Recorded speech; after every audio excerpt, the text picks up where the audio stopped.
para a nossa edificação. Não se preocupe, pode. Agora eu quero ficar. Hoje eu estou atropelando tudo. No início, no outro. Ainda bem que tem essa Paula, né?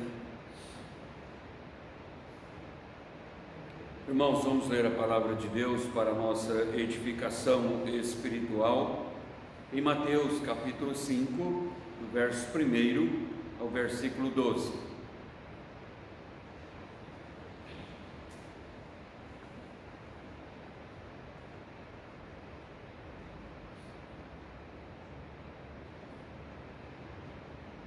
O Sermão do Monte, as Bem-aventuranças.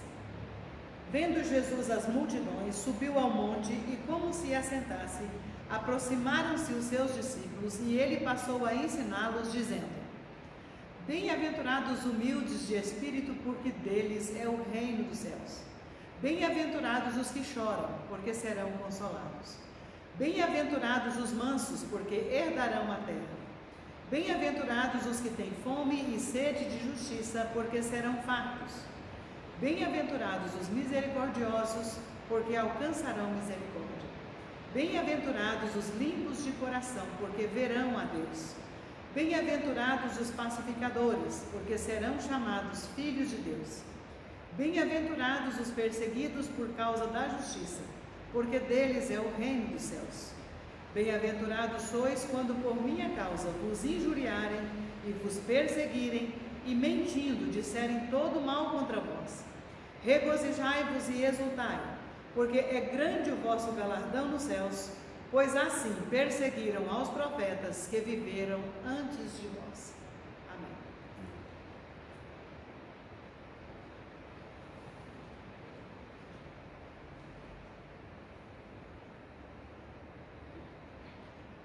O Sermão do Monte, registrado nos capítulos 5º ao 7º do Evangelho de Mateus, é o mais destacado entre os discursos de Cristo. De fato, muitos estudiosos da Palavra de Deus consideram esta parte, o Sermão da Montanha, mais importante dos ensinos de Jesus. Mateus começa esta parte com as bem-aventuranças na pregação de Cristo, registrando: vendo Jesus as multidões, subiu ao monte. Alguns têm chamado este monte de Sinai do Novo Testamento, e é assim considerado por causa das muitas experiências importantes em montes que achamos registradas nas páginas da Bíblia. O Monte Sinai, por exemplo, é o monte onde foram entregues as tábuas da lei, o Monte da Transfiguração. Ficou com este nome depois da experiência vivida pelos discípulos com Jesus, no momento da oração em que Jesus transfigurou-se na presença de alguns dos seus discípulos que ali se encontravam, dando assim uma pequenina amostra da glória por vir, antes de ele ir à cruz do Calvário, e ficou conhecido então como o Monte da Transfiguração. Temos também o Monte Olival, um monte perto de Jerusalém, onde os discípulos viveram a experiência da ascensão de Cristo, quando Jesus subiu aos céus. Agora, No quadro do texto lido, o lugar era uma montanha na Galileia, e podemos ver que as muitas curas realizadas por Jesus na região da Galileia, como consta no final do 4º capítulo, estas curas, estes milagres foram usados para chamar as pessoas até este monte na Galileia, para estas pessoas receberem as instruções de Jesus. E os ensinos são aqui chamados de bem-aventuranças, porque mostram como seremos abençoados se apegarmos mais a Cristo, se confiarmos mais em Cristo, se aprendermos e obedecermos mais às suas palavras. Seremos abençoados se dedicarmos mais ao serviço no reino de Cristo Jesus. As bem-aventuranças declaram quem são os felizes diante dos olhos de Deus. No 4º versículo, nas bem-aventuranças, Jesus fala: bem-aventurados os que choram, porque serão consolados. Sim, é a bem-aventurança na tristeza, dentre as outras que aqui encontramos, a bem-aventurança na tristeza, chamando a nossa atenção, e podemos, neste quadro tão vivo das bem-aventuranças, notar inicialmente que a tristeza é um fato, são palavras, é claro, estranhas para o mundo em nossos dias. O mundo fala de maneira bem diferente. O mundo diz assim: bem-aventurados são os que riem. Diz: bem-aventurados são os que têm saúde, têm riquezas, têm juventude. Bem-aventurados os que têm alegria e que não conhecem a tristeza. Diz mais: bem-aventurados aqueles que nunca choram. Existe uma religião no mundo fora do cristianismo, não é a religião cristã, também falando de maneira diferente e ensinando: bem-aventurados os que nem choram, nem riem, porque a tristeza e a alegria são igualmente ilusões para esta religião, é assim. Mas Jesus deixou claro: a tristeza é um fato, e mais, ainda chama de bênção a tristeza, oferecendo consolação.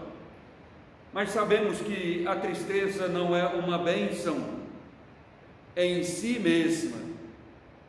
Precisamos ver a causa da tristeza e os resultados dela. Precisamos ver o que causou a tristeza e em qual resultado isso chegou. Não é uma bênção em si mesma, porque se fosse uma bênção em si mesma, tristeza por tristeza simplesmente, o Senhor Jesus teria dito: bem-aventurados os que choram, porque nunca cessarão de chorar. Mas a tristeza que temos aqui, Jesus descreve, é bem-aventurada, quando diz: bem-aventurados os que choram, porque serão consolados. Isso nos faz ainda observar, não é todo tipo de tristeza que é bem-aventurada. Certa feita, Jesus, contando uma parábola durante os seus discursos, ele disse que o servo mau tem sua sorte lançada com os hipócritas, e depois disse: ali haverá choro e ranger de dentes. Esta não pode ser, de forma alguma, a tristeza bem-aventurada sobre a qual Jesus está falando aqui no Sermão da Montanha. O apóstolo Paulo também faz menção e procura fazer uma distinção dessa tristeza para com as tristezas no mundo.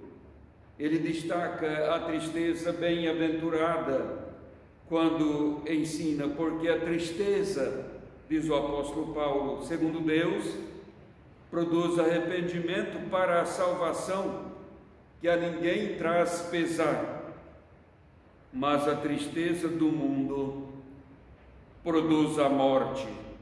A tristeza do mundo, veja a diferença que o apóstolo está fazendo na tristeza. Uma resulta em sucesso na própria vida, a tristeza, segundo Deus, produz arrependimento. Mas ele diz: a tristeza do mundo produz morte, tristeza e tristeza. A tristeza bem-aventurada é mesmo, então, a tristeza pelo pecado. E é neste sentido que Jesus fala: bem-aventurados os que choram, porque serão consolados. Choram por causa do próprio pecado, como Lucas escreve, quando Jesus estava subindo o Monte Calvário, levando a cruz.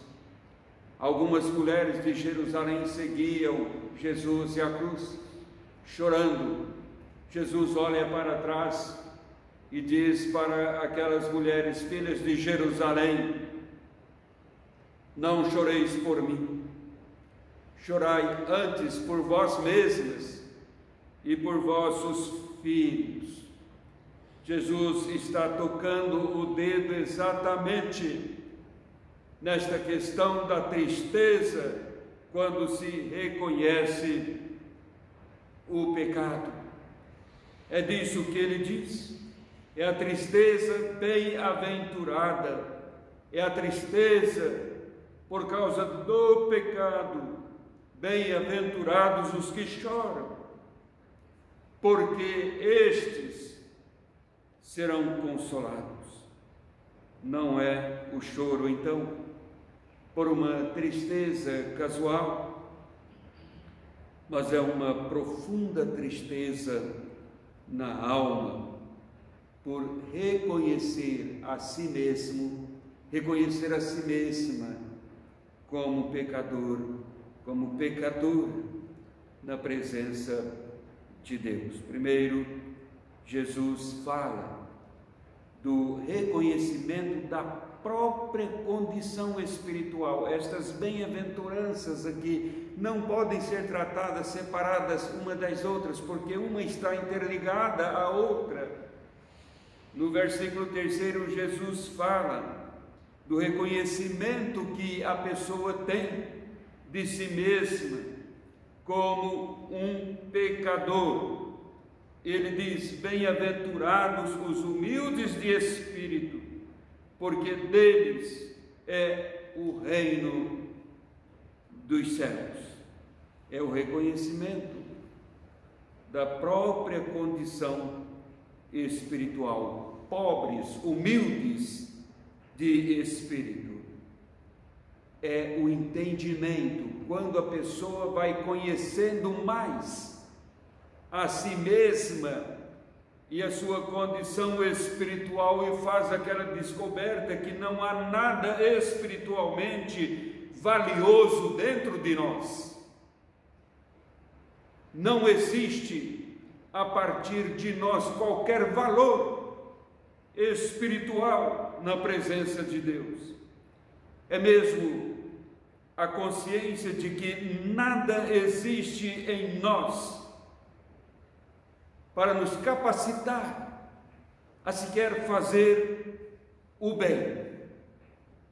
Não possuímos poder sequer para fazer o querer de Deus, para fazermos o bem, para atendermos o querer de Deus. Nós dependemos inteiramente de Deus mesmo. É Ele quem efetua em nós qualquer realização nesta direção. É o poder de Deus e dele dependemos. Esta é a tristeza sobre a qual Jesus está falando na sua pregação. Bem-aventurados os que choram, porque serão consolados.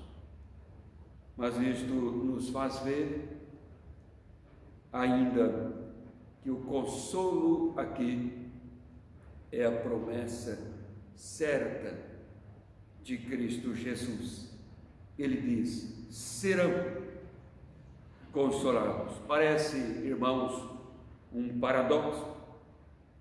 Felizes são os que choram. Como pode? Felicidade no choro, mas é a expressão de um estado de espírito quando o mundo, com os seus prazeres, quando o mundo, com as suas posses, se torna incapaz de satisfazer a pessoa que descobre este seu estado de espírito. O mundo se torna incapaz.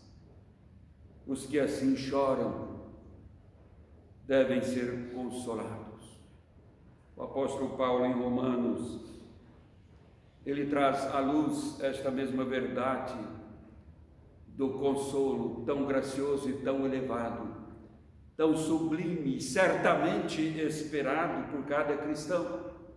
Ele escreve: porque para mim tenho por certo que os sofrimentos do tempo presente não podem ser comparados com a glória a ser revelada em nós. Então, o consolo é a promessa, e portanto este consolo é uma dádiva, é a dádiva de Deus em Cristo Jesus. Jesus declara que as bênçãos o cristão experimenta hoje em parte e receberá plenamente no futuro. Não é somente para o futuro, não. Os verbos, de fato, estão todos a partir do 4º versículo até o 9º versículo. Serão, herdarão, estão no futuro, mas é para dar ênfase à certeza de que a sua promessa se realizará, é dar ênfase de que o consolo virá. Meus irmãos, quanto mais andamos em conformidade com Deus, mais nós contrariamos com toda certeza o mundo. Quanto mais andamos de conformidade com Deus, mais ficamos na contramão do mundo. Daí dizer que o choro, este choro é inevitável. Mas, por outro lado, o consolo é a certeza. Jesus disse: bem-aventurados os que choram, porque serão consolados. Que Deus nos abençoe. Amém. Vamos cantar do hinário, o hino 386. Alegre o dia em que aceitei. 386.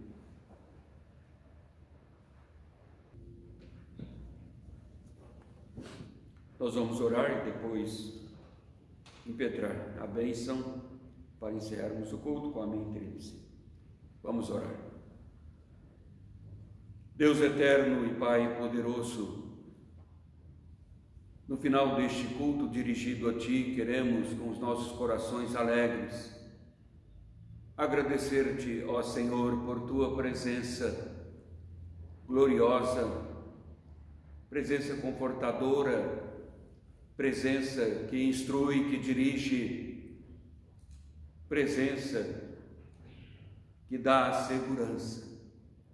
Somos-te agradecidos porque temos este privilégio de prestar-te o nosso culto, estudar a Tua palavra, receber, ó Pai, o Teu ensino, este alimento que satisfaz a nossa alma, que trabalha a nossa comunhão com o Senhor, nutrindo o nosso viver, para andarmos de conformidade com o Senhor, mesmo contrariando este mundo no qual nos achamos. Somos aqui peregrinos, passageiros, mas nesta jornada nós dependemos da Tua segurança, dependemos, ó Pai, do Teu consolo, dependemos do Teu encorajamento.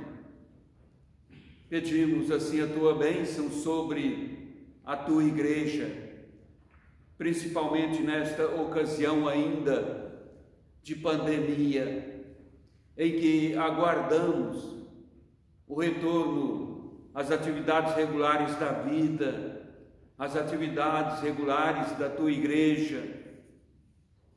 Estamos aguardando, ó Pai, para darmos continuidade, o desempenhar da vida e a vida em Ti.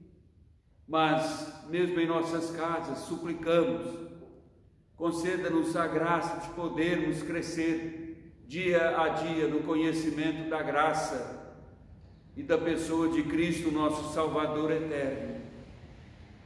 Pedimos, dá-nos saúde, força e alegria no Senhor. Nós suplicamos assim as Tuas bênçãos e oramos agradecidos em nome de Jesus. E agora, irmãos, que a graça do nosso Senhor e Salvador Jesus Cristo, o amor de Deus o Pai, a comunhão, as consolações do Espírito Santo repousam sobre vós, sobre todo o povo de Deus, hoje e para sempre.